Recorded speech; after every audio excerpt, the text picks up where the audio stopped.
Hello, guys. Welcome back. So, I wanted to use a little example and talk to you guys about, I just got hit over the head almost literally with the answer of it doesn't have to be black and white. You guys know sometimes I come on and I talk about Odin, and he's very ferocious that day. He's all growls and chasing other gods away, and he's very aggressive. And then there are days where he's sweet and he's kind and he's taking me shopping with toys, and you guys are like, you must be doing something. And both parts are equally Odin. There is this growly old man that'll stab anybody that gets too close to him. And I can giggles back here, not quite that bad. You guys know I'm having fun. And there is a sweet, kind Yule father. This Oski figure. I use Oski for the name. That brings the children toys and is very kind and is very drawn to children. The more I worked with him, people say he's picky. It's not so much he's picky, it's you have to know yourself really well before you approach him. I don't mean you have to go live on top of a mountain and eat lima beans for 3 years. I do mean you have to admit who you really are, not who you want to be, because a lot of us, especially adults, and adultier adults, the older you get, the more of this you sometimes do, start to try to figure out what mask can we put on that makes us acceptable to other people. Especially for me too, with I don't want to call it stress, but kind of, it's a bit performance. It is. It's not being dishonest, but it is bit performance. Looking behind me, I don't have a green screen, so I can't just put whatever I like back there. I wouldn't even know how to use one, and with this poor old potato, she might bake finally. um, it is a bit of a thing of how would I decorate if I wasn't ever on camera. Would it look totally different? Would I paint my cabinet some kind of crazy color? What would I do? And for some reason this year, I'm like, I'm starting to not care. Some of the decorating style carried over from the other channel. I didn't have the money to just go out and get a green screen or to do whatever behind me. So I just started doing that. I suppose I could get one of those photography scrims and put one of those behind me, but I think you guys are used to this by now and you've just accepted that's how the channel is. But you really have to know who you are, and you have to take those masks off one by one. Odin will lead you to do that. When you start working with him, you're going to run into a lot of people that are going to say you have to be tough and mean and in a biker gang, and you had to fight in a war, and no. I've never been near a war in my life, and I wouldn't even know how. And I've never been in a biker gang. Are you kidding? I can't even ride a bicycle. I will fall over. I have zero sense of balance of. No, and with my poor eyesight, no, I'm never going to be riding a motorcycle that I know of. I mean, there's always possibility in the future, but that I know of, no. And you have to get beyond that. You have to get beyond that idea that you have to be rough and tough and mean and not like cute stuff or anything else, or else Odin won't accept you. And you have to be your authentic self. And what is your authentic self? It's whatever makes you happy, genuinely happy, not um this will make me accepted by other people, so even though I don't like it, it makes me happy. No, no, no. We all went through that in probably junior high, high school, right? You started dressing a certain way, maybe you started doing your hair a certain way, started listening to certain music, whatever you could do to fit in. And we adults, we just grow older, we don't grow up. So sorry to you young people, you just grow older, you don't grow up. You're always trying to fit in. You're always trying to fit in, no matter what your age, no matter what you declare to people. You're always trying to fit in, because we all want people to like us. We all want to have friends. We all want to have a social circle. So we all have to, from time to time, look at what mask am I putting on? What am I pretending to be that I'm not, just so that people like me, just so that people, will listen to me, just so that people will, in my case, watch the channel. 1 second, please, guys. There are allergies. Sorry about that. I must have like a mild allergy to this this microphone because I've been okay all day. I really have. Well, I did run the power duster thing I have. I blew dust to Kingdom Come out of my computer, so hopefully it's not going to be so toasty lately. But when we come to Odin, that's the thing. A lot of us are wearing all these masks. We're trying to be what people have told us Odin wants. We're trying to be meaner than we are. We're trying to be tougher than we are.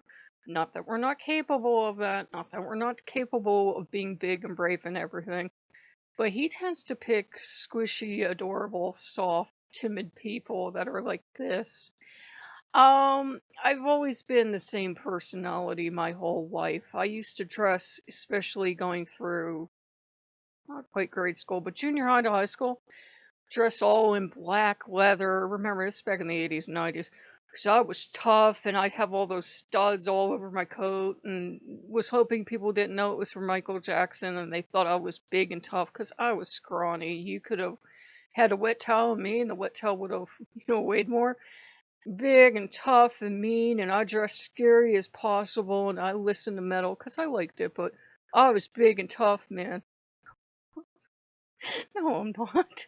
I won't win a fight with anyone. I do have a fiery personality, and I will fight with people. I will fight the drop of a hat, but win a fight? No, probably, probably not. But, I have this big, tough exterior, which a lot of people do. They have this big, tough, mean exterior, but if you can get past that, they're real gentle and kind. Like those biker gangs that legit rescue kittens. It's like that. They look tough, they look like they would end your day, and maybe they will, but they still have room in their heart to love a kitten. So, it's like that. And so what a lot of people experience is they go to Odin trying to be big and tough and strong, and maybe they're not so much, even though there's nothing wrong with wanting to be those things. Or they're the opposite way. Maybe they're trying to be, cuter and softer and kinder, and that's just not them. It's authentically not them. He seems to pick out people that have a lot to do. He never, I very rarely ever heard of anyone picking out Odin or Odin picking out them, and they stay exactly the same. Your personality seems to go full circle. You start off really sweet and kind. You go through that person of Odin period where you're like this and you're really tough and let me tell you about life. And then you go back to normal and you're fine. Look, he's like, how do you do that? I used to do it on the other channel. I used to do Springtrap. Oh my God, he used to shred my voice. I did everything I could on that channel, trying to get it to take off. And yeah, I'm lucky I can still speak. But yeah, you kind of sometimes will go full circle because who you usually are, because you know what makes you happy. You know what truly brings you joy. You know what truly makes you happy. You guys can't see them, but off camera for about a week now, we've had balloons up. Because Loki goes, why don't we test that balloon pump? And it's like a bicycle pump, but with no hose on it. Kind of sort of works. And we were telling each other, these are test balloons. These are test balloons. They're coming down. The hell with it. I like them. They're cute. They're pretty.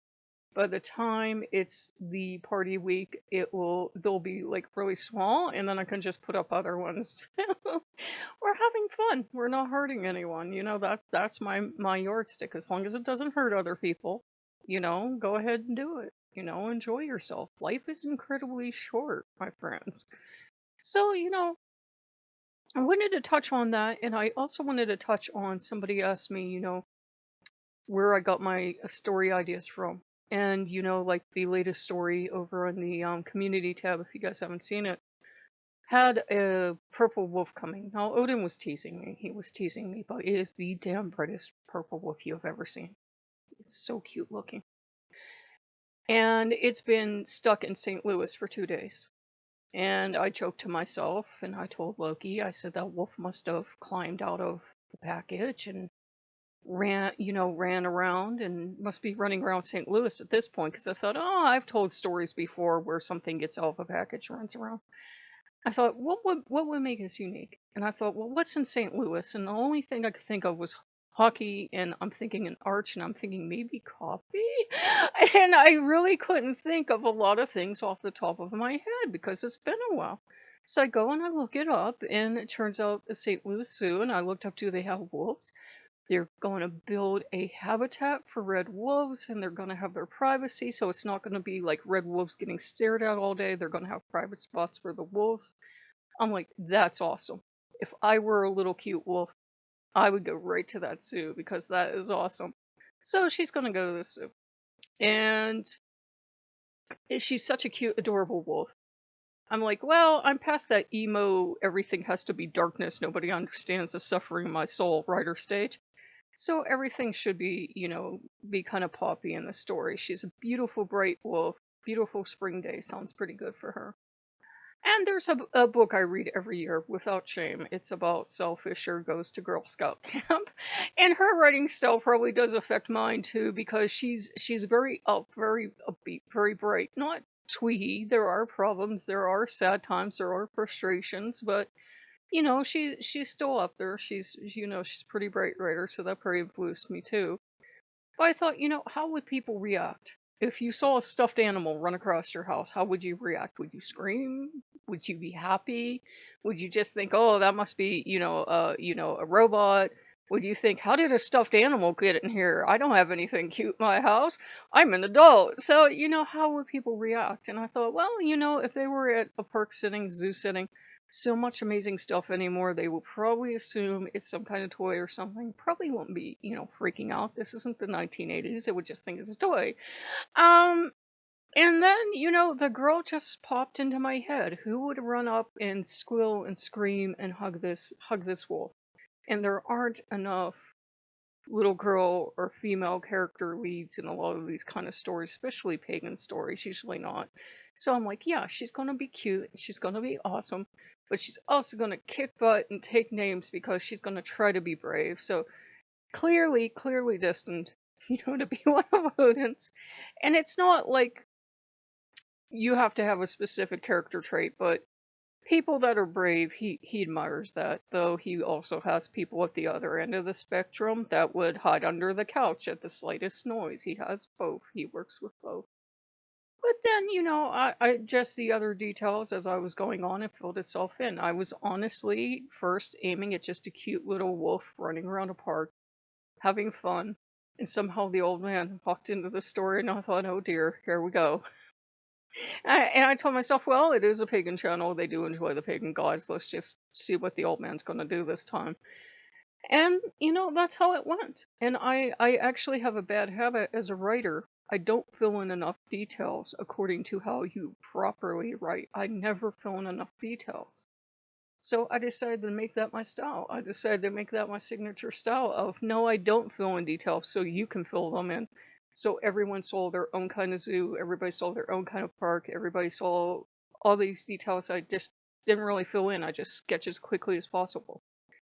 I do not have the gift, or very rarely it strikes once in a great while, of being able to say, the sunlight filter through the trees and everything else. If I do that, that's me going into purple prose territory. But, I can do, sketches, and I'm glad you guys are enjoying them. I'd move those over here because I told Loki as a joke, I said, you know, everybody's going over on Patreon stealing this stuff anyways. I might as well just give it away for free. Now I asked the patrons first. And he's like, yeah, why don't you? He's like, you'll have more people reading it and you wanted to be a published author. There you go. So, it's working out for both of us. And it's practice for me. It keeps me in practice. Somebody asked me, how do you do that? Try at least once a week. Try at least once a week. Some people say every day, but I'm like, a lot of writers, we want things to be perfect. So, at least try once a week. Sit down. A lot of my ideas just explode in the hangar. There are little bits and pieces floating all around Patreon. Sometimes I only get a paragraph and I sit there and I stare at it and I'm like, well, what am I going to do with this? It never does turn into anything. A lot of my ideas do that. Sometimes I'll sit down and I'll have the community tab open and I'll look at it and I'll go, I forgot what I was going to say. So that happens too. It happens a lot. It happens a lot. So it's not just you if you're having trouble. And the funny thing is, these are my weak suit. These are my weak suit. Loki's actually having me do this on purpose because my strongest strength is either writing catchy, punchy articles on things to try to sell them, or to write fan fiction. Fan fiction, I'm great at that because somebody's already laid down all the rules, blah, blah, blah. It's very easy for me to imitate style. Doing this is incredibly hard for me. It's incredibly hard for me. I just have to tell myself, well, in a way, they are characters in an established universe. Just think of it like that. Think of it like writing fan fiction for the gods, and then it goes a lot easier. But yeah, it's actually my weakest suit in writing. I'm a lot better trying to write copy or trying to convince you to buy something. Or I went before the Strokes. I used to write, occult, not occult, magical, articles and everything. They're still floating around the internet somewhere, but yeah, yeah. So, we hope you guys are, you're doing good and you're enjoying the week. When you see this, it's supposed to finally be getting the wolf in, but I had two choices as to its reaction. I could, in the old days, I'll promise you guys, in the old days, I would have thrown a fit, fell in it. People that saw me like during FXer and before that watch this channel not so many years ago will tell you, yeah, I would have thrown a raging fit, been on here screaming into the microphone, spitting on the camera. But not on purpose, just I was really loose. Um, but I've, as I've read these self-help books, as I've tried to improve my attitude, as I've worked more with Odin, I'm like, the package is where the package is. It was in St. Louis. I think it made the whole way to Grove City, Ohio. So I still don't think I'm seeing it tomorrow, but there's always hope, right? But I could either be mad or I could say, well, this is typical. I've ordered quite a lot of stuff, like more stuff it seems recently than I have in years. And this is just typical. It gets held up a couple of days, I've noticed. And then I thought, okay, well, what if it got held up because, and that's where the story came from. It got held up not because they're holding it there and it's just not moving for a couple of days, but the wolf got out of the package and she's running all around St. Louis and people have to find her and put her back in the box. Just stuff like that. Every writer has something different that they do. My methods might not work for you. Sometimes a song lyric gives me something. Sometimes I talk to you guys and it gives me inspiration. We used to do writing drills in writing class. That was an English major, but that has nothing to do with my ability to write, because two strokes, I assure you, I remember nothing we did. But I do remember we'd have drills. Like you'd have a couple like this. And the writing teacher would say, okay, 2 paragraphs on that column. Didn't have to make sense, didn't have to be, the next great American novel, just 2 paragraphs on that column. It was kind of a good exercise. Or just sit down and write any kind of nonsense that comes into your head. Or anything at all. I try to write the stories I would want to read, not in a vainglorious way, but like, there's no niche out there that has nice Odin. I haven't seen it. I've seen people try to come close to it where Odin isn't some kind of con man or, ferocious, but it's almost like it's this thin veneer he's wearing that, he's not really nice, but there's a child in the room and suddenly he's going to behave, which is uncharacteristic for him. And I'm like, what if he really was nice? What if he really was, the Yule father and he really was nice to children? He really was bringing them gifts. What if he just likes children because they don't give him all the nonsense adults do? He does have a kind side to him. He does have a tender side to him. It's just a matter of getting to know him to get to see that side. So, inspiration can come from anywhere. Just, sit down and whether you're on your phone or whatever, just scribble it down. In the old days, we used to write paper and pen because we didn't have I didn't have computers till I was at least in this area, at least till I was 10 or 12. And that was back in the Apple IIc days. So, yeah. So, maybe something like that. I know some people are getting into typewriters, and I'm like, why would you want to do that? I grew up with typewriters. Those aren't fun. Those are hard, is what they are. But, find what works for you. So if you guys like what you see, like, comment, subscribe, and I'll see you later. Bye bye.